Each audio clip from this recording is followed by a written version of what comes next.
There are nights when the rain doesn't just soak the roof, it carves deeper into wounds you thought had long healed. Tonight, Malachi Thorne figured he was just hearing the wind moan through the cracks of his old door. Until he realized, beneath the storm's roar, there was crying, small, shaky, desperate, like the voice of a lost ghost wandering into the one place he'd sworn never to open to anyone again. 10 years of hiding up in the high country had taught Malachi the language of silence. No hoofbeats on the trail, no shadow moving at the foot of the hill, only the smell of wood smoke and the slow, steady tick of his own heartbeat.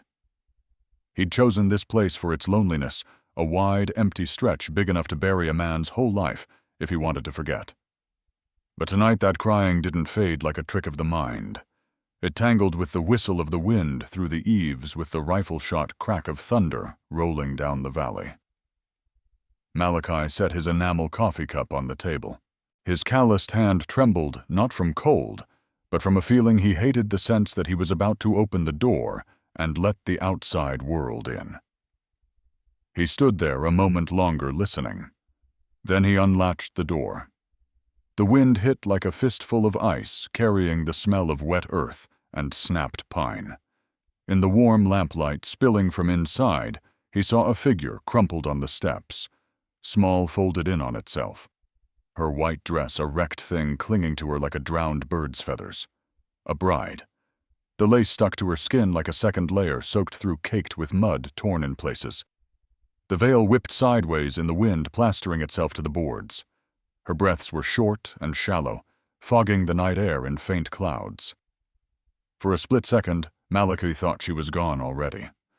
Another lifeless body the storm had dumped at his feet just to test him. He knelt, his knees instantly soaking through on the wet boards. When he brushed a few strands of black hair away, he saw a pale face, lips turned bluish, and bruises. Dark finger-shaped marks circling her wrist. That sight cut into him like a blade, dragging up memories he'd spent years trying to drown a different woman. A cry for help, swallowed by the dark and the helplessness that had chained itself to him ever since. Not. This time he muttered like a promise to himself. He scooped her up. She weighed so little he was afraid his grip might break her. The cold of her soaked gown seeped into his back, waking the old chill he'd felt the night he stood over a grave he wished he could have prevented. The wind howled through the pass, like it was scolding him. You swore never to take anyone in again, Malachi. You swore. But even the strongest oath can crack. He kicked the door shut behind him, carrying her into a cabin, warm with firelight but bare of company. The flames in the hearth threw light over rough-hewn walls, a small table, a narrow bed, a rocking chair. Nothing here was meant for two people, least of all, for a bride. He laid her on the long chair by the fire and pulled a wool blanket over her. The trembling didn't stop. Her eyelids fluttered open for half a heartbeat, revealing green eyes dulled with exhaustion, but glinting with something fear, or maybe hope. Her lips moved without sound before she slipped back under. Malachi sat there, one hand still resting on the blanket, as if trying to pass her his own heat. Outside the window, the storm still hammered the ridge without mercy.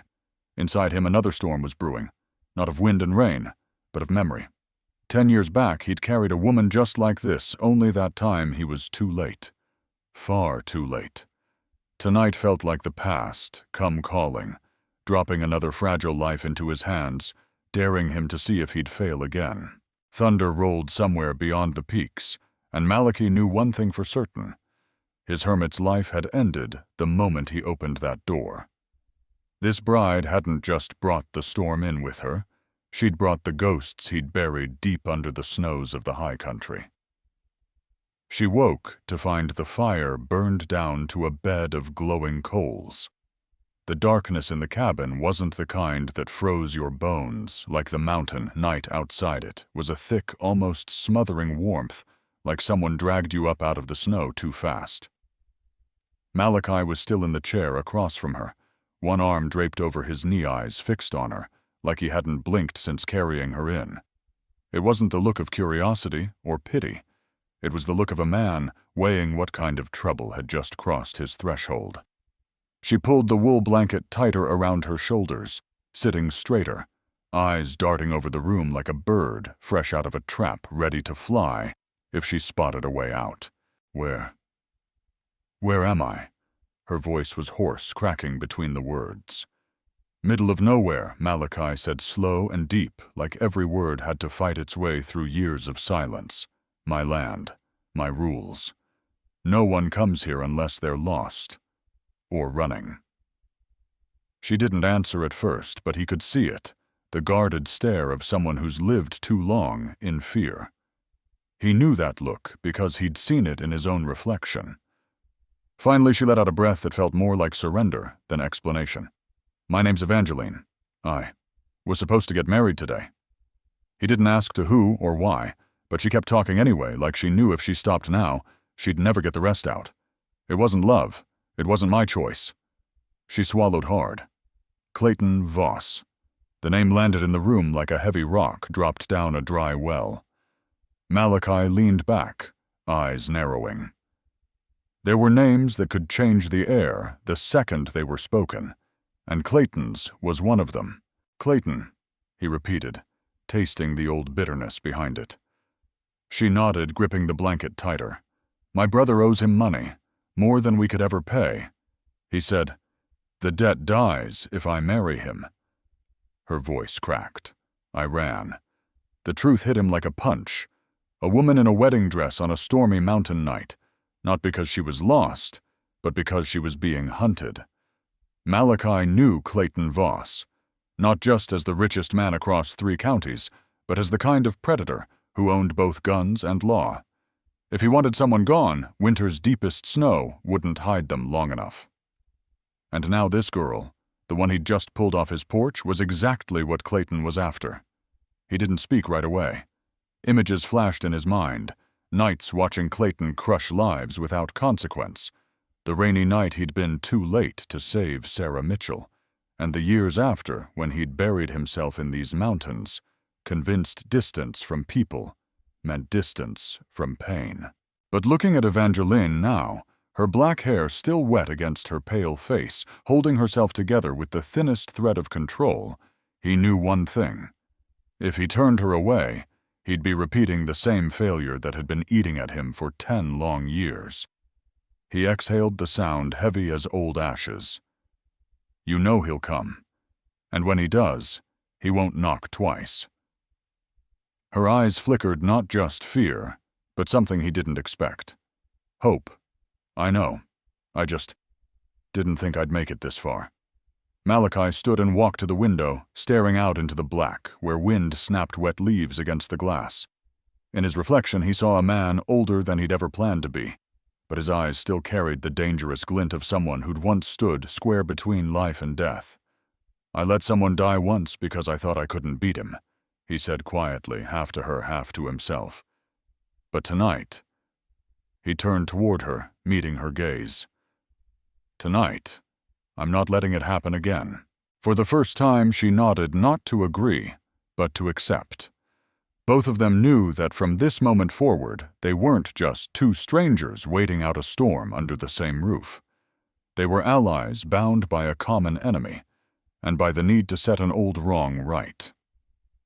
The knock didn't sound like trouble. It was polite, almost friendly, a steady rap on the wood that said, "We know you're in there, and we're willing to be civilized. For now." Malachi's head turned toward the door, jaw tightening.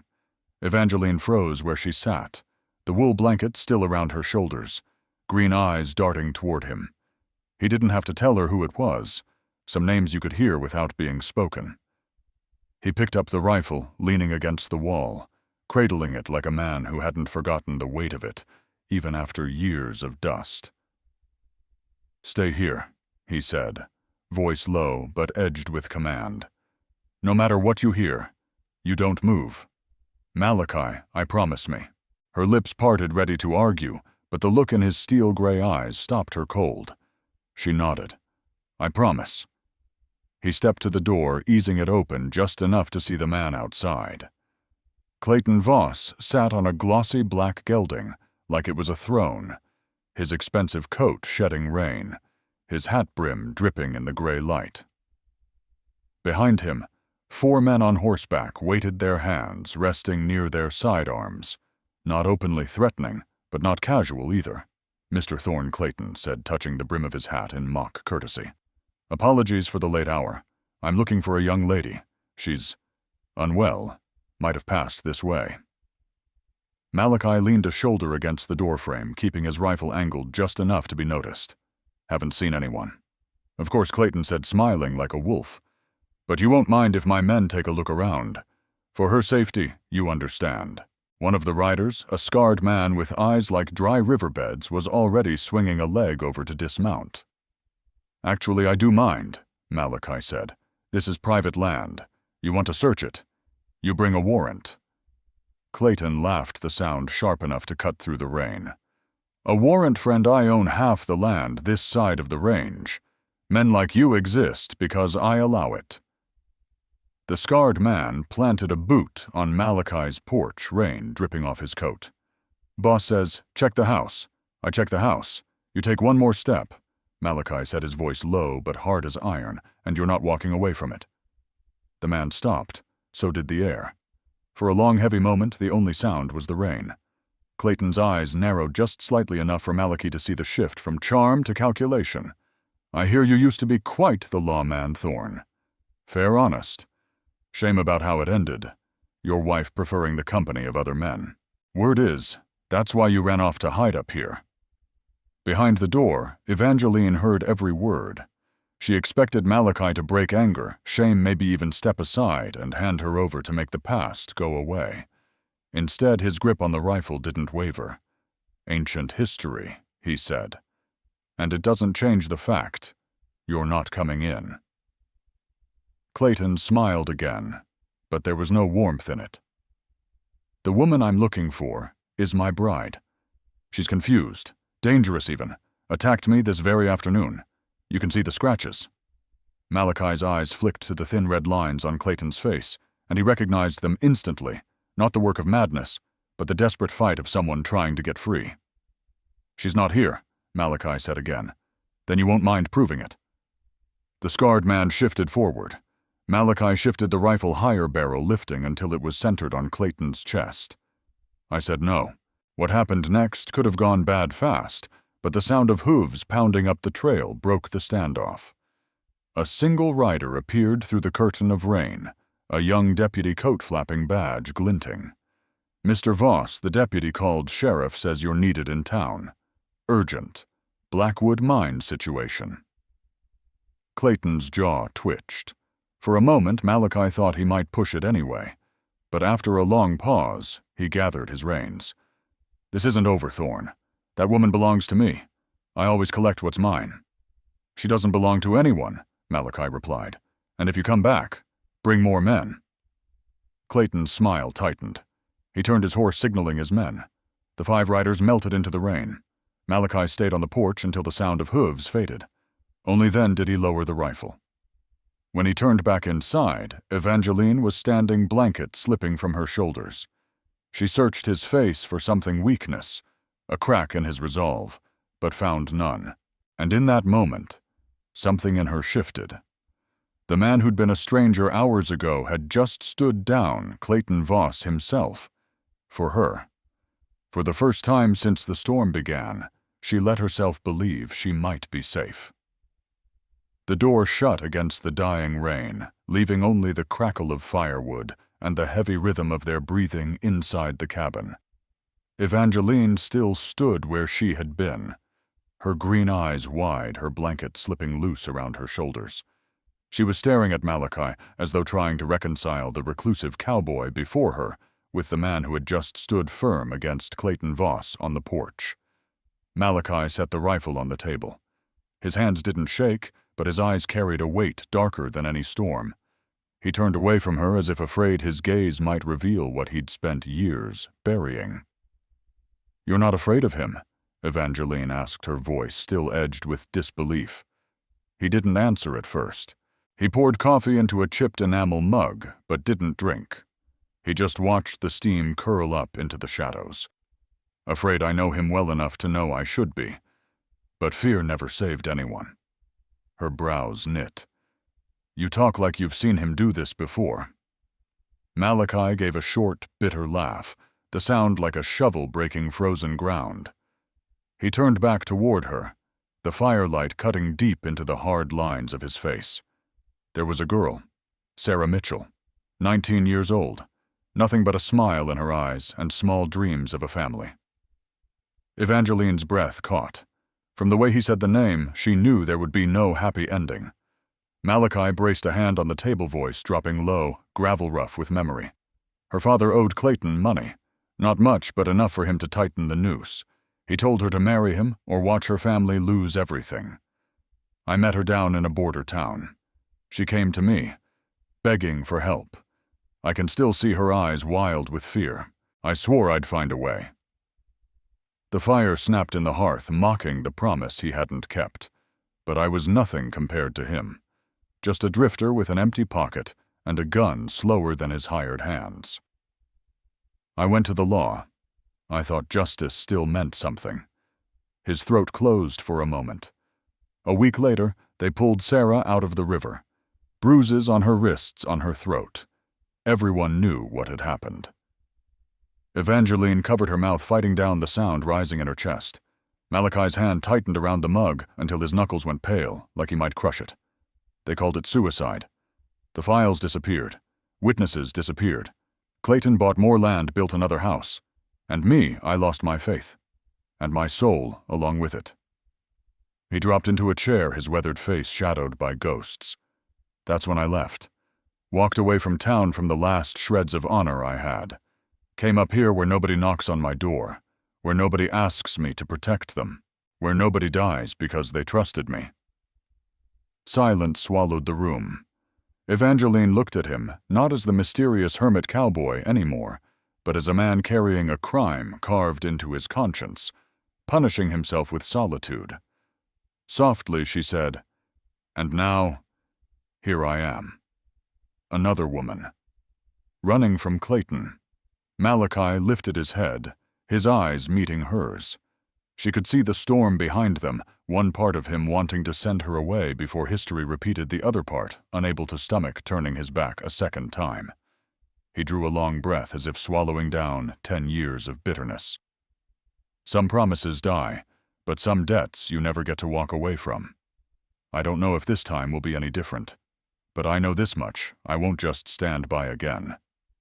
In the small cabin, with the rain still whispering on the roof and firelight throwing jagged shadows across Malachi's face, Evangelene felt the shift. This man wasn't just a hermit hiding from the world. He was a man haunted by failure, and because of that, he would fight with everything he had, not to let it happen again. For the first time, instead of doubt, something new rose inside her. A fragile but real trust that with Malachi Thorne beside her, she wouldn't face Clayton Voss alone. The knock that came this time sounded different. Not sharp, not falsely polite like Clayton's. This one was hesitant, almost apologetic. Malachi gripped the rifle tight, signaling Evangelene to stay behind the chair. The night outside was still thick with rain, but through the window he saw a lone figure standing in it. Young lean, clutching his hat, a silver deputy's badge catching the flicker of lightning. "Mr. Thorne," the voice called, unsteady but firm. "It's Deputy Morrison. I'm alone." Malachi stiffened. A deputy. Out here at this hour, alone. His gut told him trap, but something in his chest stirred all the same. "What do you want?" Malachi growled through the door, rifle leveled. I want to help. If you'll let me." He exchanged a glance with Evangelene. She shook her head, doubt shining in her eyes. Still, something in Malachi's gut told him to open the door. He slid the latch. The young man stepped inside, rainwater dripping from his coat, too young-looking for the weight of a badge. 25 at most, with the kind of earnest face that hadn't yet learned how to hide disappointment, Deputy Malachi said carefully. "Talk." Morrison's eyes flicked toward Evangelene before he nodded respectfully. "Ma'am, you need to know what happened back at the church." Her chest tightened. "The church, what about it?" Morrison swallowed. "Your brother Tommy. He tried to stop the wedding. Said you were being forced. Clayton had him beaten and thrown in jail. Charged him with disturbing the peace." Evangelene's hand flew to her mouth, tears springing fast. "Tommy, is he alive?" "Yes, ma'am. Alive, but badly hurt. Clayton's keeping him locked up until this whole thing's settled." The room went still, her heartbeat, the only sound Malachi swore he could hear. He studied Morrison like a man trying to see through smoke, hunting for lies. "Why tell us?" Malachi's voice was rough. "Clayton signs your pay." Morrison straightened his young face, hardening with something rare in these parts, conviction. "I took this badge to protect folks, not to help a rich man treat women like property. And," his voice dropped, "I know about Sarah Mitchell." The name cracked through the cabin like thunder. Malachi froze, eyes narrowing, storm rising behind them. "What do you know?" "I know it wasn't suicide," Morrison said, voice trembling. "I was there when they pulled her from the river. I saw the bruises on her throat, her wrists. I knew the truth, but I stayed silent. I was green scared. Thought the sheriff knew best." Then the files vanished. Witnesses vanished. And Clayton walked free. Morrison's hands clenched into fists. "I've regretted that silence every day since." For a moment, Evangelene thought Malachi might break.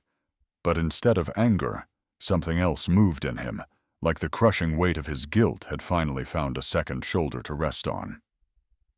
"So what now?" Malachi asked, his voice rough. From inside his coat, Morrison pulled a heavier badge. Not silver, but steel. A U.S. Marshal's star, gleaming even in the dim firelight. "Marshal Williams is on his way from the Capitol. He's been building a case against Clayton for months. By morning, he'll be here. This is the chance to bring him down." The fire popped in the hearth, sparks leaping as if punctuating the words. Evangelene's breath caught. For the first time in months, a flicker of hope lit inside her chest. "Your testimony," Morrison said, looking straight at her. "What Clayton's done to you, added to Sarah's case, to Tommy's beating, that might finally be enough. Enough to end him." Tears ran down Evangelene's cheeks. For so long she'd lived with nothing but fear and running. Now out of the storm, someone was offering a hand and saying justice was possible. Malachi stayed silent a long while. Inside him, doubt and hope wrestled hard. Too many times he'd watched justice crumble under money and guns. But Morrison's eyes were the same kind Malachi had once had, back when he first believed a badge could make a difference. That fire was catching again in her and in him. Finally, Malachi nodded once. "If the Marshal's really coming, then tonight we stop running.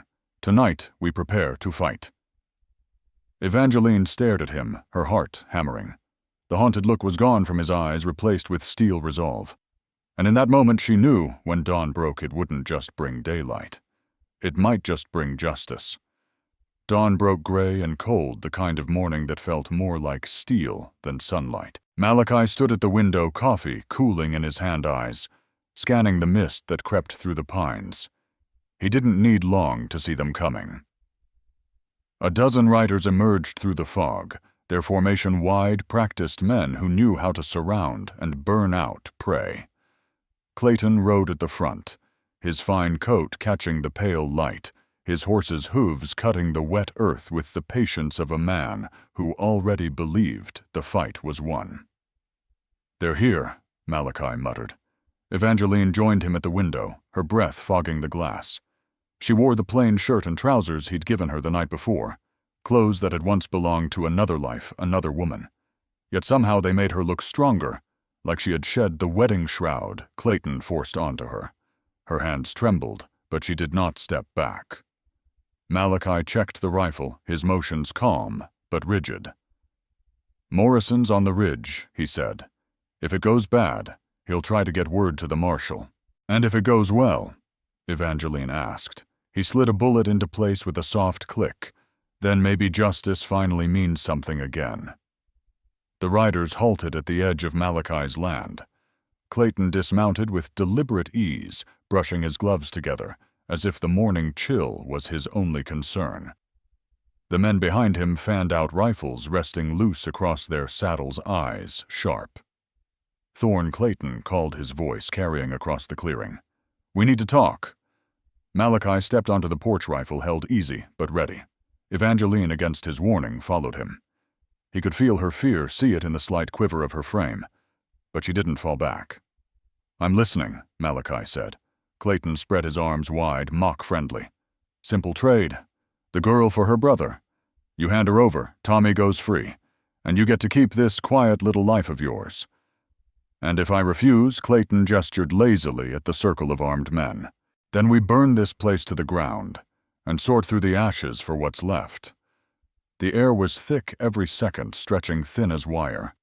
Malachi tightened his grip, ready for the fight he knew was coming, until Evangelene stepped forward. "I'll come with you," she said, voice clear and steady enough to cut through the morning fog. Malachi's head whipped toward her. "Evangelene, no, I have conditions." She interrupted, her voice gaining strength with every word. "Tommy goes free, unharmed, and you leave Malachi alone. Forever." Clayton's smile returned, smug and dangerous. "My dear, you're hardly in a position to negotiate, aren't I?" She took another step, her chin lifted high, despite the fear she carried. "You've already killed to get your way." Sarah Mitchell proved that. At the name, Clayton's face darkened, his charm cracking just enough to show the cruelty beneath. "Careful," he warned. "You're walking dangerous ground." "We're all on dangerous ground," Evangelene shot back. "The difference is, I'm done being afraid of you." The clearing went silent. Even the horses shifted uneasily, sensing the charge in the air. Malachi's chest tightened as he watched her. This woman who'd arrived broken and desperate on his porch, now standing taller than the man who had hunted her. Clayton's eyes, narrowed voice dropping low. "You think this cowboy can save you?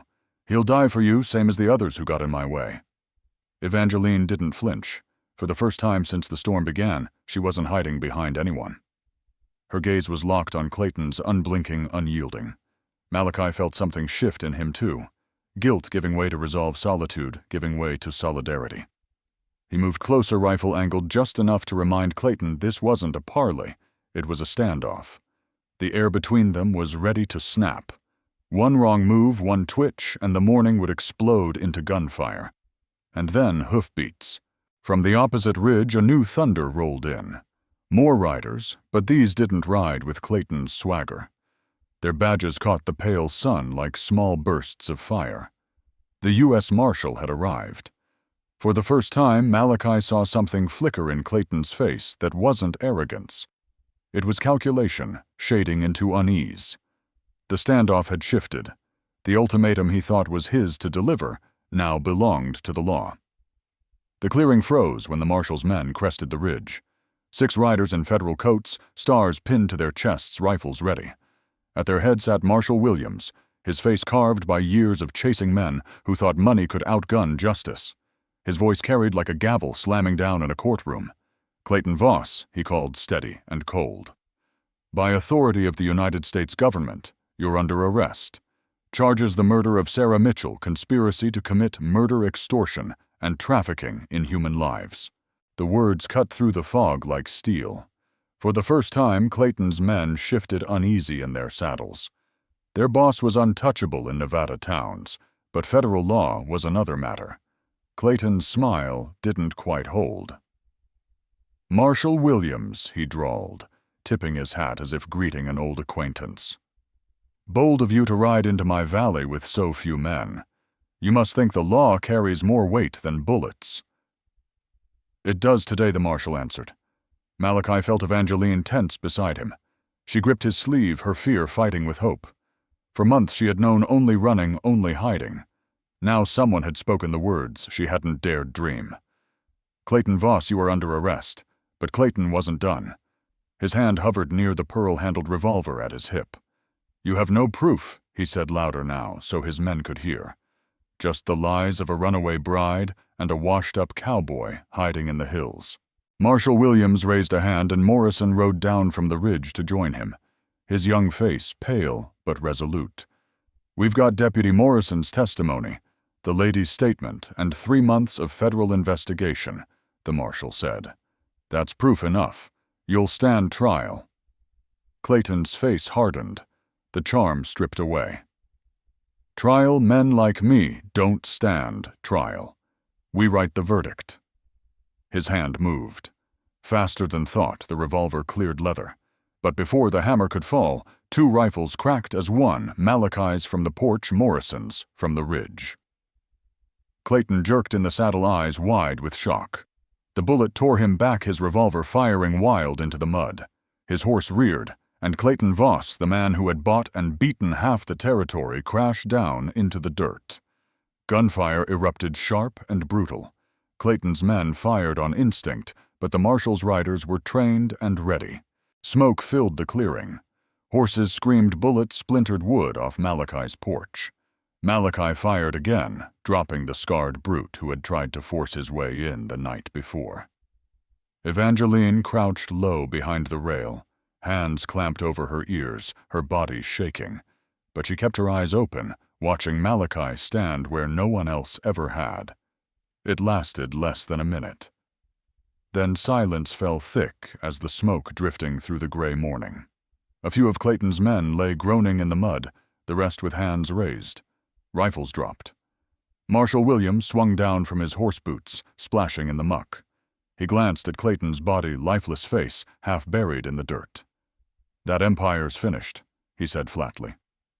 Evangelene staggered forward, still clutching the blanket around her shoulders. "Tommy," she gasped.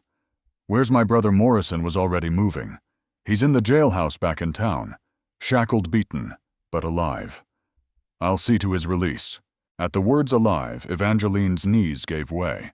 She pressed both hands to her face, sobs breaking free. Malachi caught her before she fell, holding her steady as her whole body shook with relief. He looked past her to the marshal. For 10 years he had believed justice was dead, buried under bribes and fear. But here stood a man with a badge who hadn't sold his soul, and men behind him, who would not ride away until the law was done. The past 10 years of Malachi's solitude felt like smoke burning off in the wind. Sarah Mitchell's ghost, heavy on his shoulders, seemed to lift just slightly. He had not saved her. But maybe saving Evangelene, saving her brother, helping end Clayton's reign. It meant the promise he'd once broken wasn't buried forever. As the prisoners were rounded up and the dead counted, Evangelene leaned into him, her tears dampening his shirt. He didn't move away. For the first time in years, he allowed himself to hold on. The law had come to the mountains, and this time, it had not failed. When the smoke cleared from that morning, and Clayton Voss lay dead in the mud, something broke loose inside the valley like the first crack of sunlight after a storm. For Malachi Thorne, it wasn't just the end of a man's tyranny.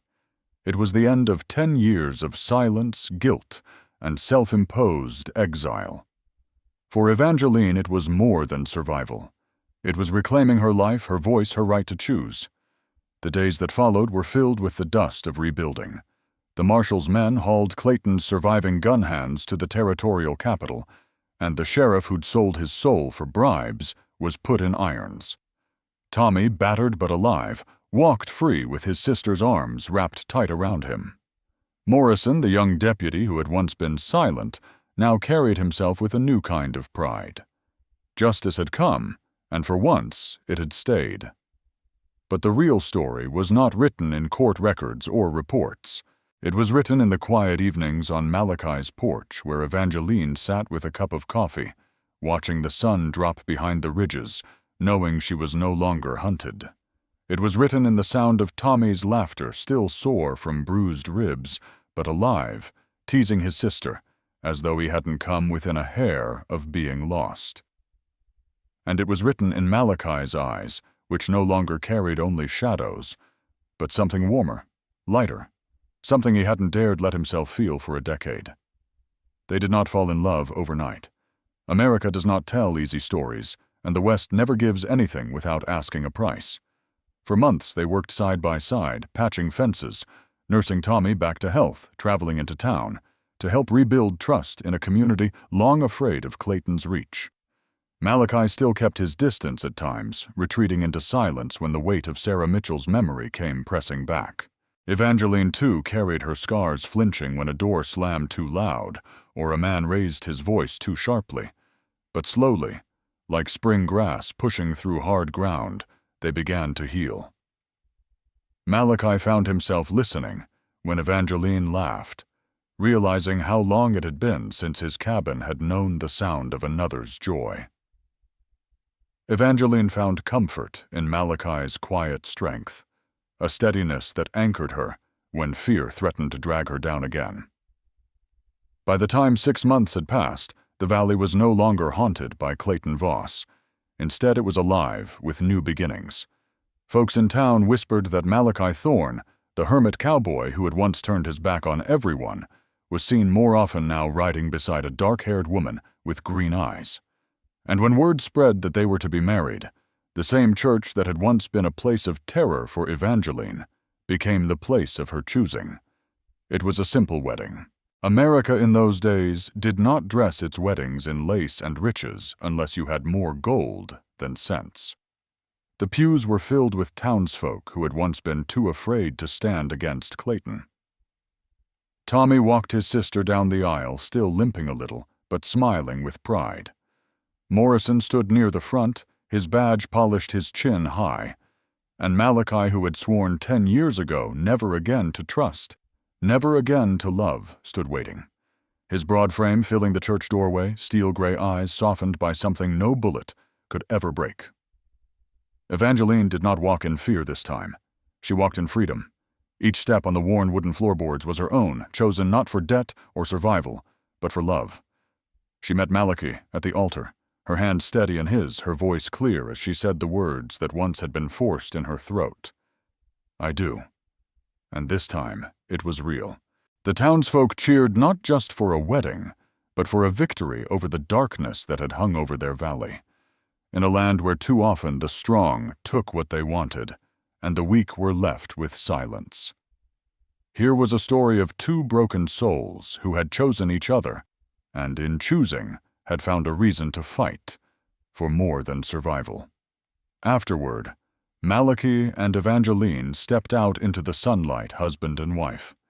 The air smelled of dust and lilacs, the kind of scent that only comes when winter has finally given way to spring. Tommy clapped his brother-in-law on the shoulder, grinning through tears. Morrison raised a glass at the small gathering that followed, declaring that sometimes the law does win if men are brave enough to stand with it. But the truest words came from Malachi himself, standing before his friends, his neighbors, his new family. 10 years ago, I thought my life was over, he said, voice carrying in the warm afternoon. I thought solitude was safer than hope, but I was wrong. A man doesn't find peace by shutting out the world. He finds it when he's got someone worth protecting and someone willing to fight beside him. There was applause, there were tears, and there was laughter. Real laughter, the kind that had been missing from the valley for far too long. And so the story of the hermit cowboy and the runaway bride became something else entirely. A love story, an American story, a story about second chances. Now, as you finish hearing it, let me ask you, what do you think Malachi and Evangelene should do next? Should they stay in that valley, raise a family and rebuild the land that once nearly destroyed them?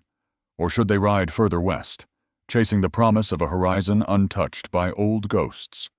Their story may have begun with rain and blood, but it ends, at least for now, with sunlight and choice. And in the spirit of America, that choice belongs to them. If you've come this far, if you've felt their struggle and their triumph, then lend them your voice. Share their story. Cheer for them. Because love like this, born from ruin and raised in defiance, deserves to be remembered. Sometimes the best westerns don't end with a gunfight. They end with a wedding, a smile, and the hope that tomorrow will be brighter than yesterday.